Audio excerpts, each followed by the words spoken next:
Hi, everyone. I'm so happy to be here with you.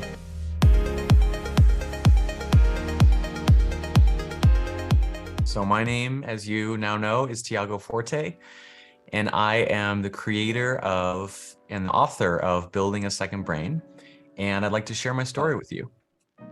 My story begins in 2007 when I was a college student in California. Like any young person, I was filled with nothing but hope and optimism and excitement for the future. At the time, I worked in an Apple store in San Diego. And it was here that I began to get a taste of the magic of combining computers with creativity. This is a photo of me at the bottom right on the very first day that the iPhone went on sale. One day while I was at work, I began to feel a mysterious pain and tension in my throat.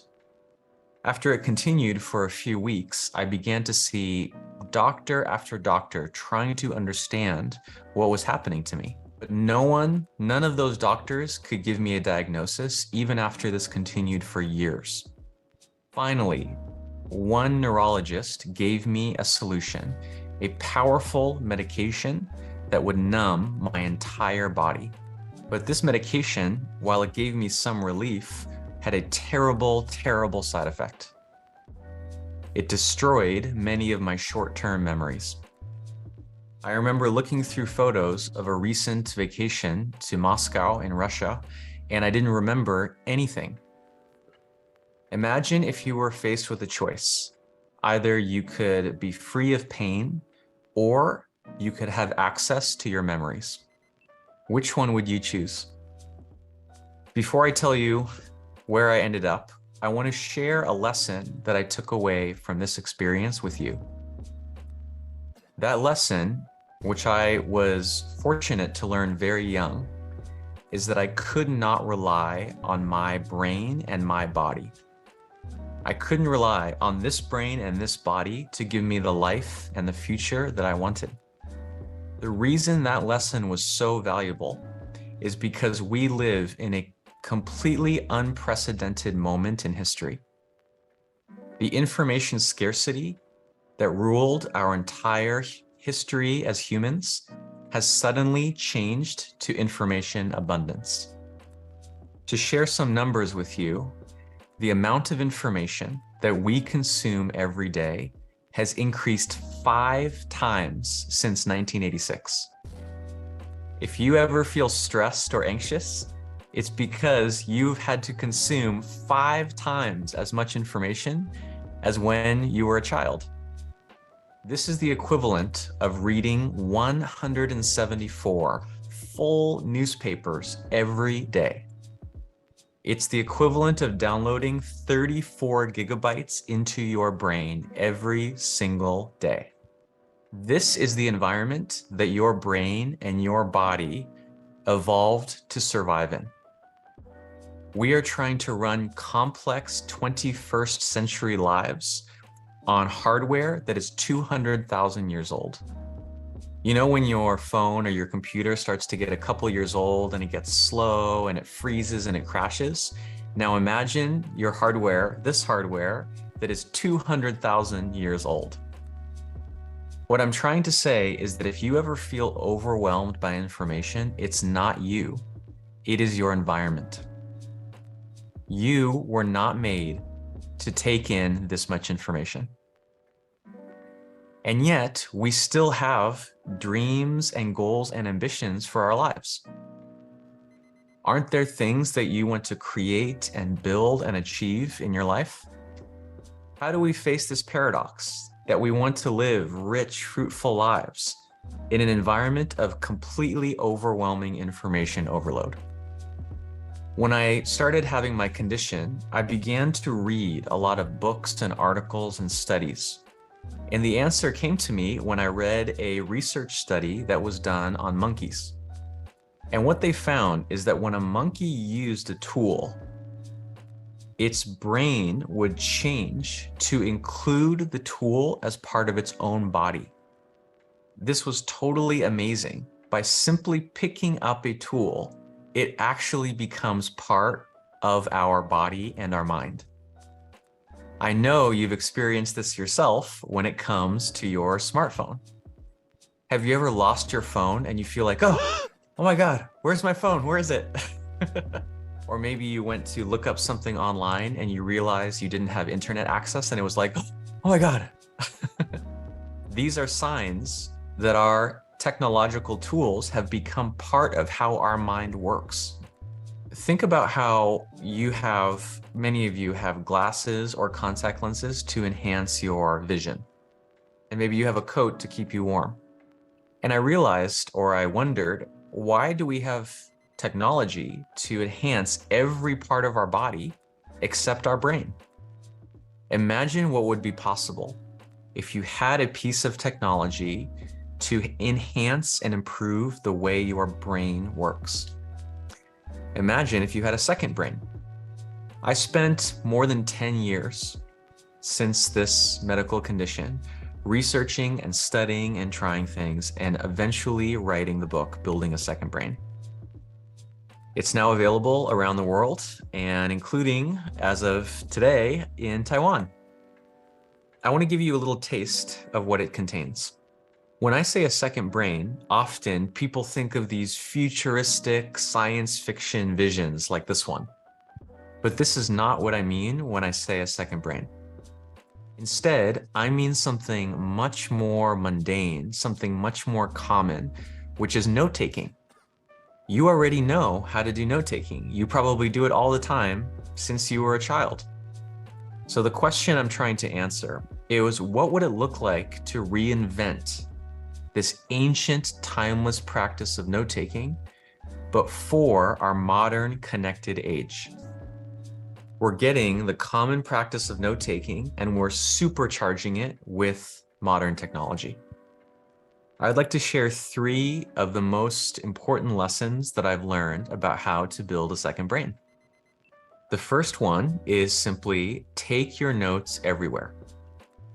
When I see most people, they are already consuming and interacting with many different kinds of information.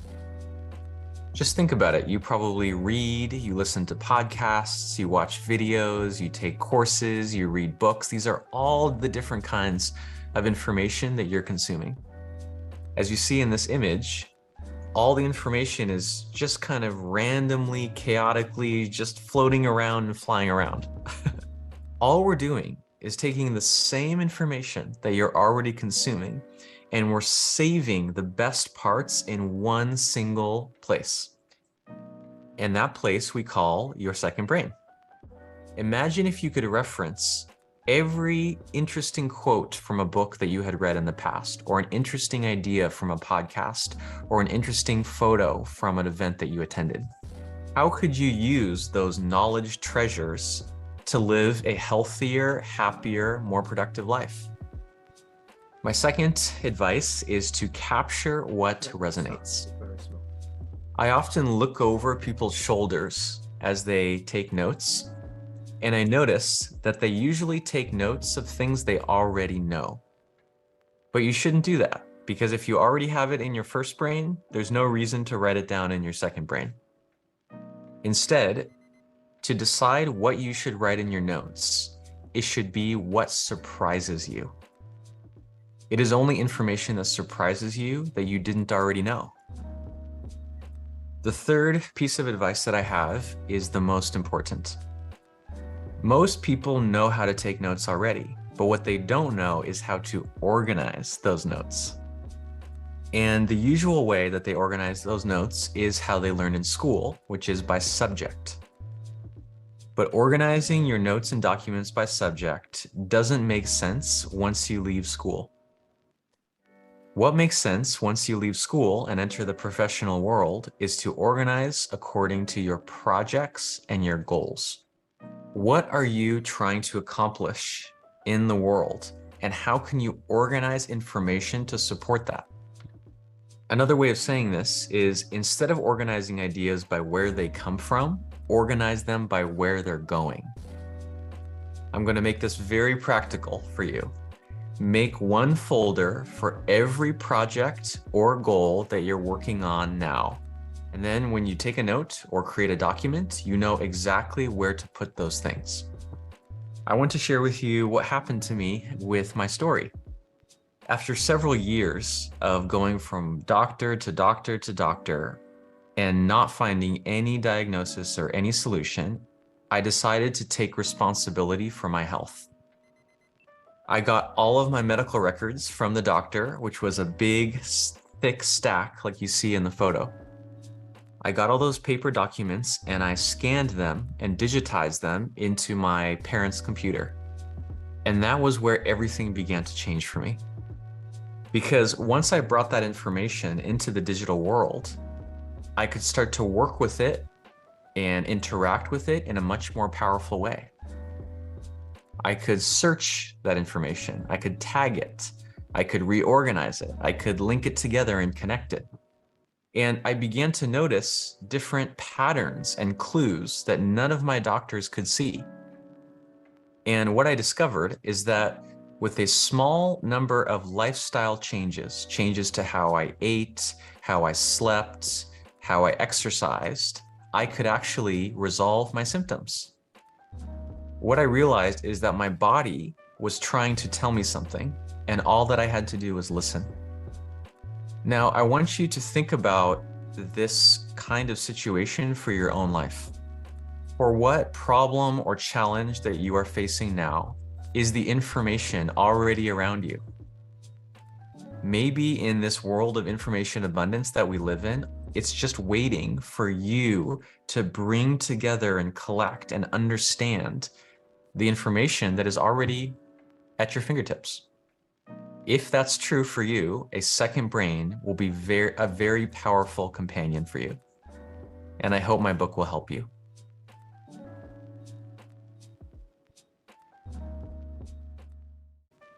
Hello, Tiago. I am Waki, and I am a big fan of you. I read a lot of your newsletters and your blog, so it really helps me a lot. And I have two questions for you, because I know that we always saying that knowledge is power, and a well-organized second brain may increase the power furthermore. And I would like to ask you, how do you measure the contribution of the second brain to your life, specifically in your professional life? Because you've been working with some corporation, you've been working as a consultant, and how does the second brain actually contribute to the professional work of your life? Yes. Yeah, great to connect with you, Waki. Thank you for your support. We have this expression, knowledge is power, but it's interesting to compare to electricity, because even with electricity, we have something called a battery. It's like, if power doesn't have a place to be stored, to be contained, it just kind of flies and dissipates away in the air. And this is how I think of my second brain. It's like every single time I have a good idea, I'm putting it in there and charging this battery that is my second brain. So as a consultant, you are hired to do your very, very best thinking for your clients. I don't know about you, but I have great difficulty doing my very best thinking every single day. Some days I'm hungry, some days I'm tired, some days I'm stressed, some days my kids kept me up all night. There's many things that get in the way of doing, my very best thinking. But my second brain is like a backup system. When the power in my first brain is low, I can turn to it and access all the amazing ideas I've had for many, many years in the past. And I'll just give one example. One time, I was asked to run a workshop for a group of executives at Toyota Motor Corporation. And I had 48 hours, 2 days. And I thought I was going to go crazy because 2 days was not enough.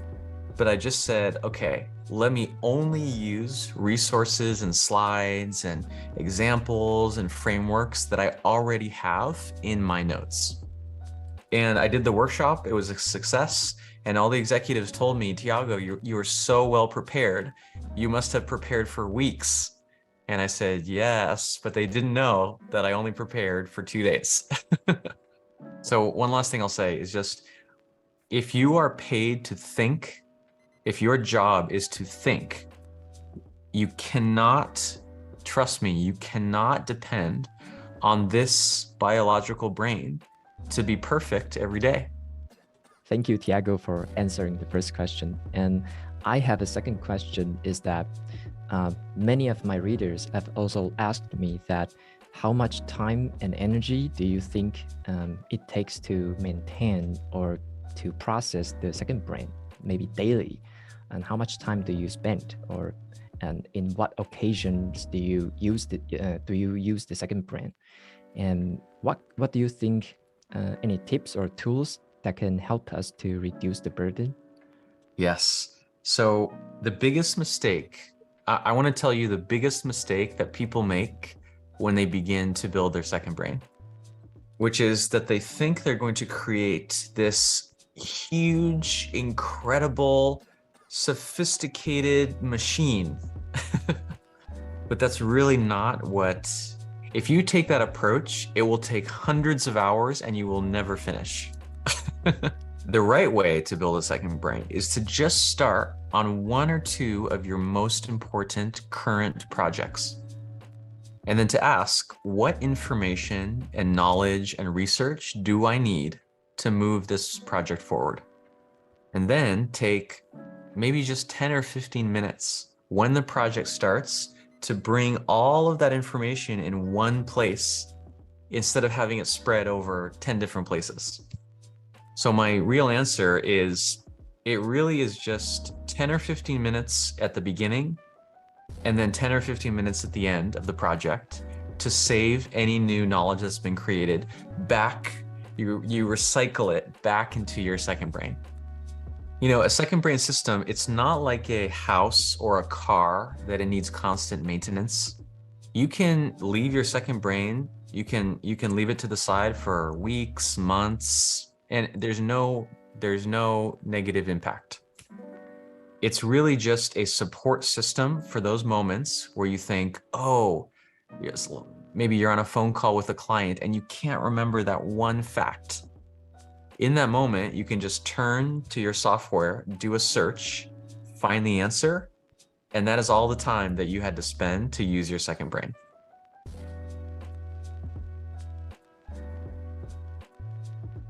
I would say you have to experiment with both ways. There's some projects that are too big and you have to break them into pieces, into smaller projects.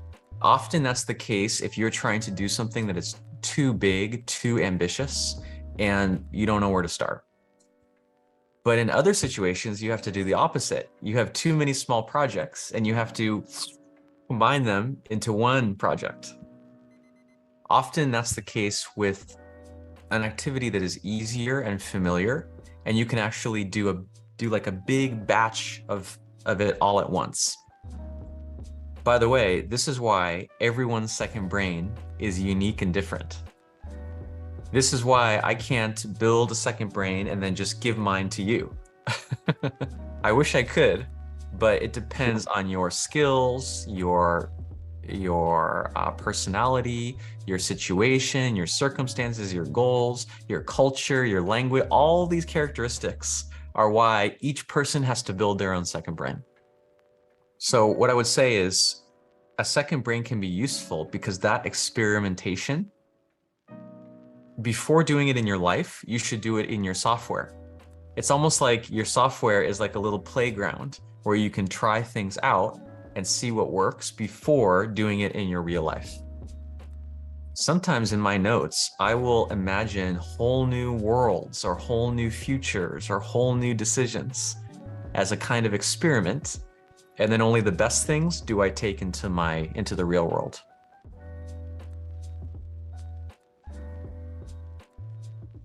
So I don't know if you can see this, but I just put in the chat a link to one of my YouTube videos that gives a summary of 68 different second brain apps.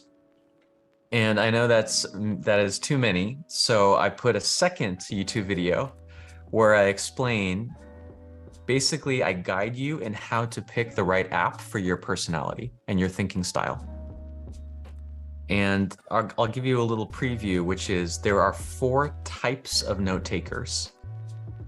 This is what the second video is about, is there's gardeners, architects, librarians, and students.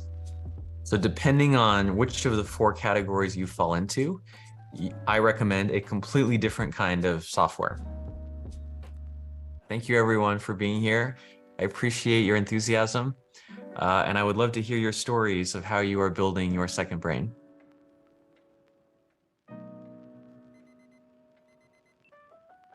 下面就瓦基跟我跟礼宏为大家服务，然后我们先请礼宏帮我们介绍一下，到底作者在书中提出最核心的 C.O.D.E 是什么意思呢？大家好，我是礼宏。在这本书里面呢，主要提到 C.O.D.E 这C.O.D.E 这4个做法。那我用1分钟的时间快速的做个摘要。C 呢，就是获取资讯。那获取的过程中，我们重点是找有共鸣的资讯。就像老师刚刚讲说，让你 feel surprise 啊，然后 resonance 就是你有惊奇或是共鸣的，才把它记下来。因为那就代表你还不知道。如果我本来知道的话，它已经在我的第一大脑里面了，不一定要花时间记在笔记上。第二个呢是组织，在组织呢，老师有提到这个 PARA 系统，那重点是可操作性。所谓的可操作性，其实就是跟我们的这个 P 代表是 project， 所以如果不知道怎么做笔记，我们的笔记呢，不是要把它记从哪里来，而是要记往哪里去。所以说，这个可操作性就是说，它对完成我的专案有帮助。好，那这是 O 的部分。那再来到 D，D 呢，我们讲的是萃取。好，这个讯息它是很大量的。那我透过比如说标重点，然后画底色，然后慢慢的把这些本来是一段文章变成可能是几个关键字，或者最后是用一句话来描述这个资讯。那就这是一种累进式摘要的方式，然后到最后呢，我们经过了获取、组织、萃取之后，最后还是要来实践，来秀出你的成果。在这个过程中，可能很多人会觉得说，哎呀，我这样标错怎么办？我漏了怎么办？其实在这整个系统里面呢，我们的资讯是没有要删除的。如果你需要其他的资讯，随时都可以用搜寻的方式来找到原始资讯，所以这是不需要担心的。好，那我就简短的帮大家做个摘要到这边。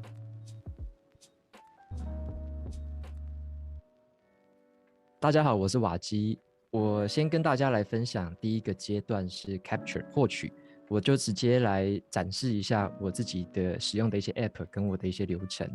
好，那基本上 capture 的话，我会讲第一段，那我连后面的也秀给大家稍微看一下，说我自己的话流程是长什么样子。所以在 capture 的部分，我认为有2件事是最重要的。第一个是我们会有很多的资讯来源，那第二个就是我们会对这些资讯来源去标注重点，这个是我们在 capture 阶段最重要做的2件事情。那我分别讲几种不同的资讯来源。第一种是我们跟别人实际上的对话，或我们在开会一些实体的活动。那或者说有一些朋友他可能会阅读一些实体的书籍、纸本书，或者是实体的报章杂志。那么在这个时候你要怎么去标注重点，怎么样去 capture 呢？最简单或最直接大家都会的方法，就是你可能用打字的方式，无论是用手机或者是用电脑输入这个你的文字进去你的电脑或进去手机嘛。那第二种的话，我常用的是叫做 Drafts 的这个 app。那这个 app 的话，它也是可以免费使用。像我经常在这个 app 上面，我就可以用语音转文字的输入方式，可能是边散步啊，或者说我在休闲的时候，可能就是开着这个 app， 可以用讲话的方式转成这种文字的资讯进去。好，那所以说这个方式是比较偏向实体的一些资讯，你怎么去记录。那么再来的话，像我自己会常常阅读电子书。电子书的话，像是可能有人听过 Kindle 或者是 Kobo 这类型的电子书。那么有一个另外的软体是标注重点的软体，叫做 Readwise。我会把这些电子书的重点，然后呢，它就可以自动的同步跟汇入到这个 Readwise 的软体里面。我们只要在电子书上面标记任何的重点，它就会自己汇入到这个 Readwise。那么再来的话，我们可能也会听一些 podcast， 像我自己也会听国内国外的 podcast。那么 podcast 的话，我现在都是用一个 app 叫做 Snip， snipped 去听。然后呢，这个 app 也是免费的，在你听的时候，你可以对 podcast 去标注重点，然后呢，它这个重点的这个时间点，它就会把这个时间戳记也是自动汇入到 Rewise 里面。如果你在听的 podcast 是英文的版本的话，那英文它还会有自动的那个逐字稿，所以呢，你如果是把它英文的 podcast 摘记重点之后，你汇入到的 Rewise 里面，它就会连英文的那个逐字稿都会有。好，所以说这个 podcast 的话，我是用这个方式去摘录我听到的重点。那么再来的话，我们也会看一些像是网络文章啊、网络影片啊，或者你也会逛一些，例如说社群媒体，像 Twitter、FB 之类的。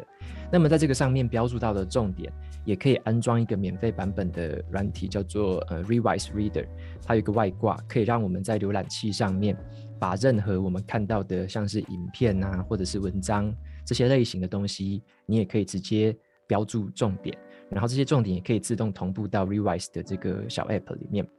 所以呢，在这个部分，其实我们可以把刚刚 Tiago 他讲的这个 capture 的动作，可以想象成说，他就是先集中到某一些渠道当中，经由这些渠道，然后呢，再进入到我们中间这个 O 跟 D 的这个第二大脑的处理的这个环节。那么在这个数位笔记工具这边的话，大家可能也有很多种选择，像是 Tiago 他是用那个 Evernote， 那还有常见的像是 Notion、Roam Research、Obsidian。那么我自己在用的是一款叫做 Heptabase 的这种笔记软体。所以在中间的这个笔记软体，就是看大家自己习惯的，你常用的是哪一种软体。然后呢，一般来说，这个 Rewise 这个 App 它就是支援各种最常见的笔记软体，所以你可以很方便的把你任何 capture 到的标注到的重点全部都丢进去这个你的数位笔记软体里面去做处理，然后去做这个组织。好，那么最后一个环节我就不细讲了，就是你要把这些东西 express 表达出来，就是发布成那些内容。所以这整个环节里面的话，我们先来回顾一下这个 capture 的部分。好，这边的话我再来从 capture 再细讲一点点。像是我们在读电子书嘛，然后如果说你在电子书上面有标注一些重点的时候，好，这些重点我们都会希望说它可以很自动化的可以同步到我们的数位笔记工具里面，可以很快速的去处理。所以像如果我们去使用例如说 Rewise 这种工具的话，它就可以透过同步的功能帮你把你的电子书的账号可以同步进来，然后呢它又可以很瞬间的又把这个同步的资讯再汇入到你使用的数位笔记工具里面，所以你就可以在你的数位笔记工具里面，你就可以很快速的去搜寻到这一些你已经标注过的重点，然后你读的是哪一本书，你标的是哪一个段落，文字是什么，它就很自动的帮你全部都集成起来。所以呢，无论是我们是透过电子书啊，或是你读的任何网络资讯，你看的影片，你听的一些东西，甚至是你可能是在其他地方，例如说社群媒体看到的东西，都可以透过 Rewise 去把它集中起来。所以目前我在市面上看的各种工具里面，我认为对于 Capture 这个功能来说， Rewise 算是帮了我很大的一个忙。好，举一个例子来说，这边好了，像是 Rewise 里面它的这个我们可以把它当成是一个图书馆的这个位置，就等于是它帮你收集了所有的重点标注。那么这边的话，你就可以看到这些分类，包含了书籍，好，包含了一些像是文章，还有影片，它都会收集到文章这个类别里面。那或者像是 Podcast 也会被收集到这个页面里面，所以这些东西它就可以再自动的又同步到你使用的这种数位工具、数位笔记工具里面，所以它就等于是很无缝的或很轻松的，让你可以随时随地你就是吸收你要的资讯，吸收的时候你就很简单的标注跟做这个重点，然后呢，它就可以把你这些重点自动的再丢到数位笔记工具里面来做后面的 O.D.E 后面的3个步骤。好，如果说大家对这个有兴趣的话，我之前有跟Rewise 有特别要到一个邀请码，如果有兴趣的朋友也可以使用这个邀请码。它一开始的话免费试用是30天啊，那我特别要到这个邀请码是可以让大家免费试用60天，所以你可以透过这个网址，然后呢后面打 Waki 就可以得到这个免费试用60天的这个服务这样。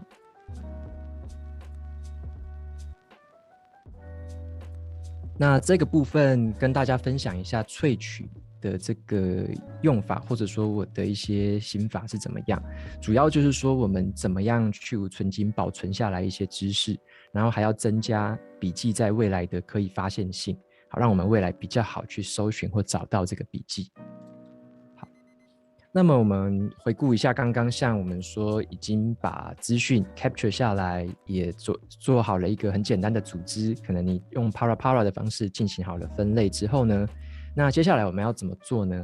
好，我就举一个比较直接的例子，像是我最有经验或我每天都在做的事情，就是我会阅读一些纸本书或电子书，然后呢把这些重点然后摘录下来，甚至是有一些东西可能是可以让我自己去使用的，我可能从书里面得到了一些方法，可以用来采取行动，用来做我的专案。所以呢，我自己的做法是这样子针对任何一个资讯来源，例如说是某一本书的书名，我会把这个书名里面，就是我先开成一个这个书名的笔记名称，就叫做书名，然后底下就把一些相关的资讯打在底下。然后再来的话，因为我们已经有透过例如说 Revise 这种工具，然后呢帮我把资讯，帮我把这些重点标注都已经汇入到数位笔记里面了，所以我就可以很快速的在我的数位笔记里面把这一些资讯先复制到我的这则笔记里面去。好，那复制进去之后呢，我们再来第二个步骤，就是我中间的这个蓝色字，用我们自己的看法跟意见去写上去。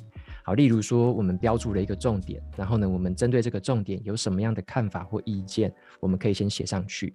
好，这边呢我们写的诀窍其实就是为什么你会想要记这个重点，这个重点你觉得让你很惊喜的地方是什么，或者说你这个重点以后可以用在哪些地方，我们就用这些字，蓝色的字就把它标注在下面。好，那个颜色我只是跟大家做示意，所以说如果你自己在做笔记的话，你不一定要标颜色。好，那当我们把自己的这一些看法跟意见写上去之后呢，我还会在这边再做一个额外的提问，就是我会问自己一些问题。好，因为我们要对于这个东西要萃取的话，我认为透过问答的方式是最直接有效的。好，那这些问答的方式，其实我觉得有一个方式是说，例如我们在看一本书的时候，我们要怎么样可以把这本书的内容内化成自己的东西，甚至可以分享出来呢？有一个很简单的方法，就是你可以想象你要跟你的亲友、你身边的好朋友去分享这本书的话，你会回答哪些问题？所以我大部分我都会试着去回答这3个问题。第一个是我为什么会想要读这本书？好，你也可以想象成说，我为什么想要读这篇文章？我为什么想要听这个 podcast？ 好，是为什么？我们带着什么样的问题？我们想要解决什么困扰？我们是有什么样的好奇心？我为什么想要读这个书？想要吸收这个资讯？我们把这个回答先写下来。好，第二件事情呢，我们也可以去写下来的是，如果用一句话或用一个重点来说明这本书的话，你会用哪一句话去总结它？好，这个同样也可以套用在你读的文章、你看的影片、你听的 podcast。如果只能用一句话去说它的话，你会用什么话去说？那最后一个问题我会回答的是，我会推荐这本书给谁？或者是我会推荐这篇文章，我会推荐这个影片给谁？它可能对谁会有帮助？对什么样情境的人会有帮助？我会把这些问题都给他回答下来。好，那举个例子来说好了，前一阵子这个元宇宙很夯嘛，所以当我们在阅读这个相关的资讯的时候，像我读完这本书的时候，我就会去回答一下，我为什么想要读元宇宙这种书？好，是因为刚好那个时间点是因为脸书改名成 Meta， 我就很好奇说，为什么这么大的公司它要改名一个这个 Meta， 有点就是元宇宙这个公司的名称，我就很好奇它背后到底是有什么商机，为什么它想要做这件事情。那我们也可以试着用一句话去说明我们吸收到的东西。好，那我就会说，元宇宙这本书它未来呢会这个变革可能会渗透到我们生活每个角落，那会对我们未来生活造成一些影响。那最后的话，我就会说，那这本书我会推荐给谁？所以我就会推荐，例如说这本书它写着比较浅显易懂比较白话文，我就会推荐给对元宇宙还很陌生的人。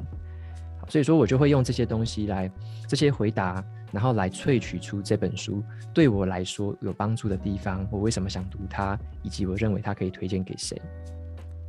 好，那所以说呢，我们在这边也可以仔细思考一件事情，其实我们每个人有不同的角色、不同的工作、不同的生活情境，我们萃取之后这个资讯的去处跟它的用途其实都不一样。好，这边举3个例子。第一个例子是，假设你自己是一个软体程式设计师的话，你可能比较在乎的事情是软体沟通界面的一些设计考量，所以你在读完这种书之后，你可能会比较在意的是未来我在设计这个软体界面的时候，需不需要去考量到元宇宙的一些元素。那如果说你是一个在做行销企划的专员的话，你比较在乎的事情应该会比较偏向于说像是科技产品的一些新的卖点啊，跟它新的商机，所以你的元宇宙的这个笔记最后萃取之后，它会比较偏向于去到这个地方是你未来可以用到的。那如果你是一个教师啊，你是讲师，你平常会跟人家分享一些新的资讯的话，那可能你比较在乎的会是数位科技带给我们的一些启发，或者说你对于数位科技的一些趋势观察，所以你自己的这个最后萃取出来的笔记，你的去处也会不太一样。好，所以这边就总结一下，跟刚刚 Tiago 他有分享的一个观念是非常雷同的，就是说我们要收纳这些笔记呢，或者说你萃取完的笔记，是要把它放到你未来会用到的地方，好，而不是其他人都放在什么地方。就是其他人放什么分类，放什么主题，其实跟你一点关系都没有。你可以参考，可是你不太需要去复制，或者说其他人怎么做的我就怎么做。我们需要做的是未来以你的身份、你的角色、以你的职位、你的生活，你在乎的是什么，你正在执行的专案或你正在进行的事情是什么，你把它放到这个未来你会用到的地方。好，那以上这只是几个简单的举例，如果我们每个人有不同的情境，我们都会有不同的用法。那最后再分享一个小小的一个重点，就是说笔记的这个可发现性。好，在未来的话，你怎么样更好的发现它？像是有读者就会问我说，他们写了很多笔记啊，未来都找不到，每次要找关键字，然后都找不到那个关键字，然后要搜寻好几种不同的关键字才可以。举个例子来说好了，像有一些读者他们会去认识自己嘛，为了要认识自己，他可能就会写了很多种笔记，这个标题就会像是说认识笔记，然后自我认识、探索自我、自我了解。好，那你如果说你自己写笔记的时候也有遇到这种问题的话，你该怎么做呢？我是这样想的哦，因为可发现性的意思就是说，我们未来能不能够很轻松的找到跟取用这一些笔记。好，那重点就在于什么？笔记的关键字的选择，我们在写它的时候要符合自己未来会回想得起来的一个思考方式。所以以我自己为例好了，像是这4种关键字，以我自己来讲，我会选择都用认识自己这4个字，无论是类似的主题还是什么的，我会尽量在这个标题这边使用认识自己这4个字。为什么呢？因为以后我在回想的时候，我很少会去回想到后面3个关键字，那些关键字对我来说比较不好回想，或者说我认为它比较艰深一点点。我认为最好懂的，我自己最容易回想的叫做认识自己。所以当我们在写笔记的时候，你要想到你未来的去处，你未来的用途，你要去思考到的是你自己会怎么去思考这些关键字。如果你闭上眼睛，你会怎么样去呼叫这些关键字？你会怎么搜寻？就用这些笔记的关键字去写你的笔记标题，或者是你的笔记内容。好，所以这边就提醒大家的重点是说，在萃取完之后，你对于笔记关键字的选择是要符合自己回想的方式。所以你在以后每一次的回想，你在引用，你在撰写，在调用这些笔记的时候，其实就是练习自己对于这些关键字的嗅觉。那这些关键字的一致性只要是越高，未来你就会越容易去取用，它会越容易内化成你自己的知识体系。所以这个是我在萃取这一些笔记的时候，我对于这些命名啊，对于这些选关键字的时候，我的一些背后的心法分享给大家参考看看，这样子。好，我们先请礼宏老师帮我们来谈谈他1分钟他觉得最关键要点是什么。我简短的讲，我在上课的时候我也问过 Tiago 本人，就是说搬移资料怎么搬。当时 Tiago 他是反问我说，你如果写一本笔记本写完换新笔记本，难道你会把所有笔记都抄过去吗？我想想，所以他认为把旧的笔记软体呢，直接当成一个 archive， 直接当成一个封存，不失为一个可用的方式。好，那我们把时间给瓦基老师。好，我觉得我使用第2大脑最关键的是说，它可以帮我把很多资讯放在一个数位的空间。那这个数位的空间，它好搜寻、好储存，而且很好的去重复排列组合应用。所以我觉得最关键的要点是把它当成一个，我会把它当成一个外部的笔记本，那只是这个笔记本的样子是数位的样子，所以我自己会把它当成是一个数位的笔记本去记录、去储存我所吸收到的任何资讯，那让我以后很好的快速的去回顾，然后去找它出来使用这样。